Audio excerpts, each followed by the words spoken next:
On this episode of Fault Lines, California crashing, a massive budget crisis in the richest state in the U.S. The solution on the table? Slash social services for the poor. It will be a catastrophe, the likes of which will be visited on every community in California.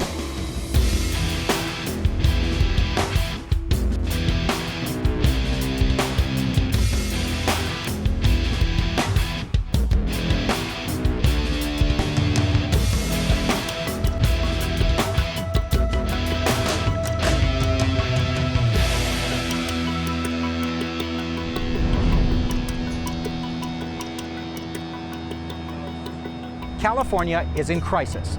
The state is $24 billion short of balancing its books this year, may run out of cash to pay basic bills within weeks. Now, this is not just a local story. What's unfolding here is the next chapter in the global economic crisis. California is the largest economy in the United States, the 8th largest in the world. It's as big as Brazil, 3 times the size of Saudi Arabia. The shockwaves from this economic disaster will be felt around the world. So in his last year in office here, Governor Arnold Schwarzenegger has a plan. And it's a radical one. He wants to deal with the entire deficit through cuts to government spending alone, mostly programs for the poor. Millions of Californians would lose welfare and health care benefits. Thousands of teachers and state workers would be fired. State prisoners would be dumped into county jails. We've come here to South Central Los Angeles, the poorest part of this famous city, to take a look at shock therapy California style, its political causes, human impacts, and its global implications.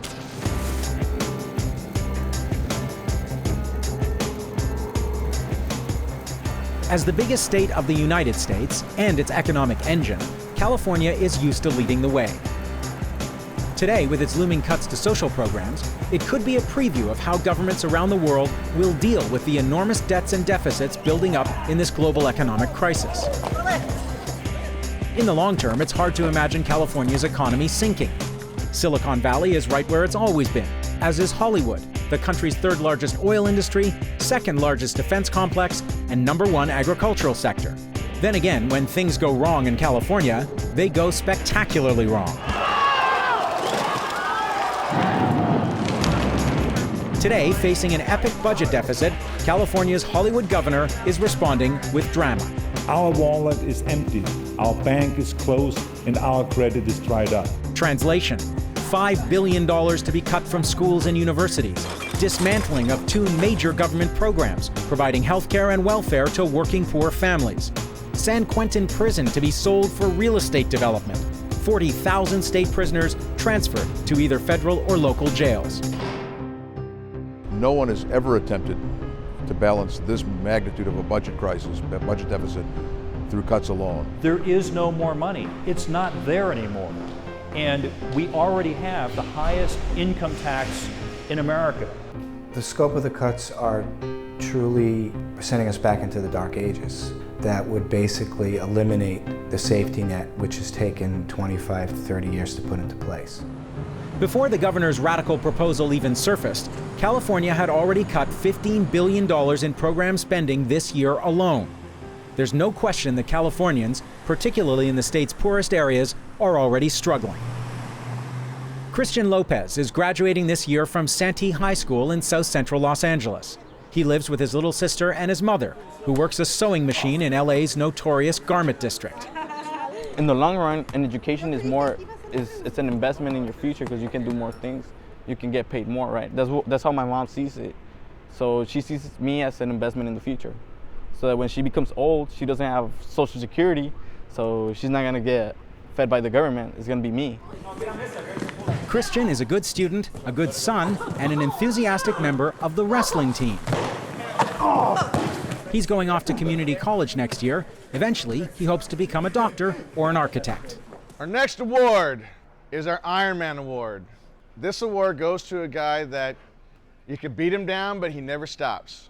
The whole team would agree that the Iron Man is Christian Lopez.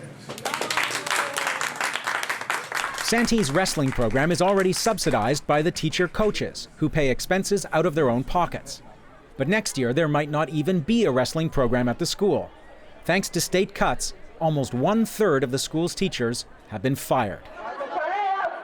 Christian and some other students organized a march in support of their teachers to the school superintendent's office. We don't want you guys to make more bad decisions. Well, I'm trying not to. Teachers are also fighting back. Don't you think the public is going to be a bit upset? Those same parents are going to be upset when they go to school next year and classrooms are 50 and 60 kids. Our education is going to be nothing with the teachers that they're going to get fired.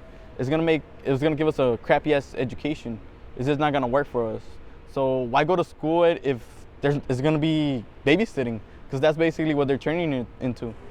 Teachers at Santee say that schools in poor neighborhoods are being targeted for the deepest cuts. In a wealthy community, a school about the size of here in South Central Los Angeles, they lose 7 teachers. Here in South Central Los Angeles, which is predominantly Latino and African American, we were going to lose 57 teachers. This is one of the most underserved communities in the United States. We have an extremely high murder rate here. We have extreme poverty rates here. You won't find a hospital anywhere in the area. You will not find a movie theater anywhere in the area. Jobs, unemployment. So when you take away the resources from the school, you're really taking away the lifeline, the blood of this community. They know that the students that go to this school are immigrant parents, many of whom are non-voters, but yet live and survive in these communities. They know that, so they're directly attacking education, and it's terrible. And it's terrible because it's hurting our community, specifically here in South Central Los Angeles. In California, education accounts for around 50% of the state budget. It's facing the most severe cuts. Healthcare and social services are the next largest expense, and the next on the governor's chopping block. It's 7:30 in the morning, and people are already lined up at St. John's Community Health Center. This is where people go when they have no insurance, no legal status, or nowhere else to turn. Hi, how are you guys? If the Schwarzenegger plan goes through, 1.9 million Californians will lose their health care. Clinics like this one will be overwhelmed. So we're doing a physical today for Elijah? Yes. Okay. For first grade. For first grade, wow. Sometimes we don't have gowns or tongue depressors or just basic necessities because we don't have money, but at least we're getting patients in and seeing them and trying to refer them to for whatever further care they need. Luz, lay down and relax, baby. They're not gonna hurt you. They gotta check you out so you can grow big and strong. Yeah. So what happens if there's another couple million Californians with no health insurance? Don't want to know. I really don't know. It makes me very nervous. A couple thousand. Jim Manja is the director of the St. John's network of 12 community health clinics, providing everything from primary care to family planning and mental health services to more than 120,000 patients a year. St. John's never turns anyone away. So what you'll have is large-scale closures of community clinics throughout the state. Some of the larger clinics will try to absorb the cuts. What you're going to see is patients being turned away. You're going to see patients dying in the streets as a result of these cuts. A trip down the crowded freeway from South Central, there's another California. A parallel universe in which the greatest threat to the state is government. Government trying to constrain the success of our sellers. Today, that message is coming from one of the country's legendary CEOs, Meg Whitman, formerly of eBay. And I don't know a lot of people who are getting raises right now. She's a Republican running for governor next year. Today, she's getting the endorsement of John McCain. And we need leadership, and we need our Americans to come together, and we need to stop the profligate spending that's mortgaging our children's future, and we are committing generational theft in California, in Arizona, and in Washington, D.C. We have got to control government spending. I have been deep into the California budget, all $150 billion of it. And trust me when I tell you, we do not have a revenue problem, we have a spending problem of epic proportions. We are in major problems, and my daughter works for the school district, she's lost her job. My son-in-law works for the school district, he's lost his job. But you still think there should be more cuts? Oh, absolutely. They haven't even begun. They need us down there to start going through it. Whitman is known as a moderate Republican, playing to the center to recapture voters lost to the Obama tide. But Southern California is also home to a hardcore Republican base. The anti-tax, anti-spending, anti-immigration perspective has a huge megaphone in this state coming out of this building right here. It's called The John and Ken Show. It's the #1 radio show in California, 1 million listeners, 4 hours every afternoon, and lately these guys have been on a crusade. Come on, I'll show you what I mean. KFI AM 640, more stimulating talk radio. The John and Ken Show, John Cobell and Ken Champeau. Tax Revolt 2009, heads on a stick. We have been we were beating the governor in effigy. We had Governor Schwarzenegger naked and upside down as a piñata, and we had little kids beating him with baseball bats until gold coins came tumbling out of him. John and Ken have hosted a series of rallies, what they're calling a tax revolt, calling for the head of any politician who votes for a tax increase to deal with the budget crisis. Recall them all. And then we were feeding him into this huge shredder that we had mounted inside of a truck. And the first rally particularly was ferociously angry. People really were in the mood to kill. If we had given the signal, they would have stormed Fullerton and burned it down. For 06-07, it was $120 billion. It's worth remembering that it is a Republican governor on the receiving end of all this rage. It's simple math. John and Ken are also now leading recall efforts to oust 3 Republican legislators who recently voted with Democrats for a package of tax increases and spending cuts to balance the budget. And then blah, blah, blah, blah, blah. The hostility to taxation has deep roots in California. But most people in the last 31 years have sold their house. Good evening. Here in California, in the primary tomorrow, people have the rare and no doubt pleasing opportunity to vote their taxes down. Proposition 13 passed in 1978, slashing property taxes by 60% and limiting them in perpetuity, giving California some of the lowest rates in the country. And it seems that nobody loves government anymore. But one lasting effect of the measure was to lock in its anti-tax ethos in California's political system. Today, California's legislature is the only one in the United States that requires a 2/3 supermajority to pass any tax increase or budget. Fast forward to today's crisis, and those restrictions loom large. The way that the government is structured in California allows for a very small minority of extreme right-wing elected officials to basically hold the state hostage. And that's got to be eliminated. That's got to be changed. Do you think that 1/3 of the state legislature should have the power to block any tax increase or any budget? I do. What is the rationale for that? I do. Well, I mean, I think the government taking money from you is one of the most intrusive things that a state does. And I think it should only be done in times of great crisis. And it should only happen when it rises to a bipartisan level of support in order to do. This vision of taxation as a violent act is not unusual in the U.S. But even so, California's debate about taxing and spending is particularly polarized. And with a $24 billion budget deficit and vital services for millions of Californians riding on it this time, the stakes have never been higher. We have one of the highest tax rates in the nation. We have the highest income tax. We have the highest sales tax. We have the 3rd or 4th highest corporate tax, the 3rd or 4th highest banking tax. First of all, none of those numbers are true. The reality is California is in the top 1/3 of states in terms of taxes. But it's really a lot lower than that when you look at the overall cost of doing business in the state. One of the reasons that some of our taxes are higher is because others of our taxes are so low. Well, the size of government's too big in California. I mean, we just can't sustain it. Yes, there's been some growth in the spending of the state. Some of it's attributable to the fact that California is one of these states that continues to grow population. California has the most generous welfare and health benefits of any state in America. It's also true that we have more poor people in Los Angeles and California than many of the states of the Union combined. In Los Angeles County alone, we have 2.5 million people who have no health insurance. If those uninsured were their own city, they'd be the 4th largest city in the United States, just the uninsured.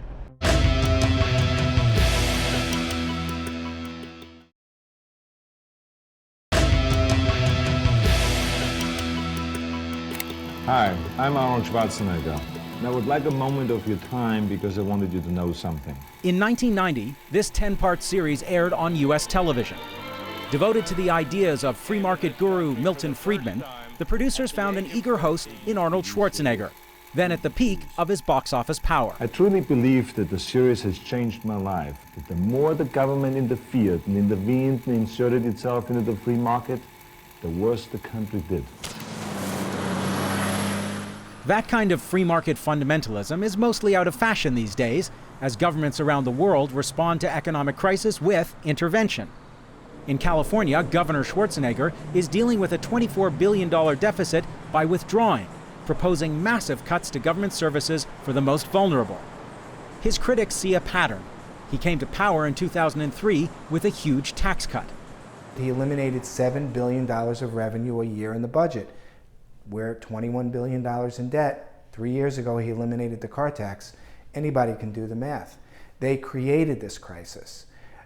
And, you know, not to be conspiratorial, but you wonder if they created the crisis for the very reason to eliminate many of these social programs that they oppose. There are people who are exempt from taxes in California like who shouldn't be exempted. People who own private airplanes do not pay taxes commensurate with the value of that airplane. People who own yachts that are moored in the harbors of California pay less in taxes, if any taxes, than they should. So they would rather see poor children and middle-class children, for that matter, lose their health insurance than raise taxes on oil companies or cigarette companies or the wealthiest 1% of the state of California. California is the only state in the U.S. where the legislature needs a 2/3 supermajority to raise taxes or pass a budget. No surprise then that none of the alternatives to raise revenue have even been proposed. Instead, the Budget Committee has called for public hearings about the impact of the cuts. Hours and hours of testimony, and the lineup never seems to get any shorter. It is like taking money from babies. In fact, it's taking money from my babies, and one of them is a disabled baby. So look at yourself, and how do you feel now? 3 miles is a long hike to school for a 5-year-old. I don't even have paper in my classroom. Now you ask us to make draconian cuts. The cuts are not the same. Where they're gonna go. And you might as well ask us which leg we want to amputate. In places like South Central, they're devastating. If you don't believe in government, stand down and let someone who does govern. Thank you. There's no question that Californians feel their elected leaders are failing them in this critical moment. And when governments break down in a crisis and popular rage combines with anxiety, the situation is ripe for someone else to be blamed. The illegal aliens, almost by definition, have to be tax takers. They're unskilled, they're uneducated, they're really poor. Now, if you keep adding thousands of poor people while at the same time shedding thousands of middle-class taxpayers, well, eventually what's going to happen on the graph? Well, it's what's happened now. Well, you see every single time historically there's an economic crisis that immigrants and people of color always get scapegoated. We see that kind of scapegoating starting to happen now, where the focus, especially on the John and Ken show, starts switching to scapegoating immigrants instead of finding solutions. And they're storming around complaining that we taxpayers, who are among the highest taxed in the nation, aren't giving them enough money so that they can continue to get an education that they don't really deserve to get from us. Mildred Sakje is the mother of Santee High School student Christian Lopez. She's heard plenty of anti-immigrant rhetoric in her time, and it's growing in this current budget crisis. Those who are here without documents do the job no one else wants to do. Americans don't want to sit in front of a sewing machine for $70 a day. For her part, she feels she's sacrificed a lot to give her son the chance of a decent education. I have given my life to this country. Having good health here is the most important thing. And the truth is that I lost my health here. And that makes me really, really sad. If the new America is made up of illegal aliens who've broken the law to be here and are costing us $13 billion a year and are paying very little in taxes, I don't think that's anybody's idea of a new America. I go home every 2 years because if I don't see my family, I get depressed. Then I come back to the U.S. ready to work again. I've suffered through the desert crossing 10 times. So many hours, so many dangers, but I'm a strong woman. There are very few like me, and that's the truth. The shifting of blame to the most vulnerable is to take responsibility off of the politicians who created this in the first place, which is the Arnold Schwarzeneggers, it's the Republican leadership, and the Democratic Party is complicit. With the cuts already biting deep at Santee High School, students and teachers are fighting back. We will not let the children pay for this economic crisis. Walkouts and marches are just the beginning. At a community center across the street from the school, more resistance is being planned. It's extreme what they're doing to us. And that's why extreme cuts take extreme steps. And the reality is we have to draw the line somewhere. And the line for us is now. Dozens of teachers in Los Angeles have stopped eating as a way to bring attention to the impact of the cuts. Brenda Barragan was only in her second year of teaching at Santee when she found out it would be her last. She's not going quietly. And we just can't sit around and cry about it. We have to do something. And so we thought, okay, they put a stop to our May 15 protest. Now they can't stop us from doing a hunger strike. How far are you personally willing to go? I'm willing to do at least 6 days because I know eventually I won't be able to teach. I will have to be in bed.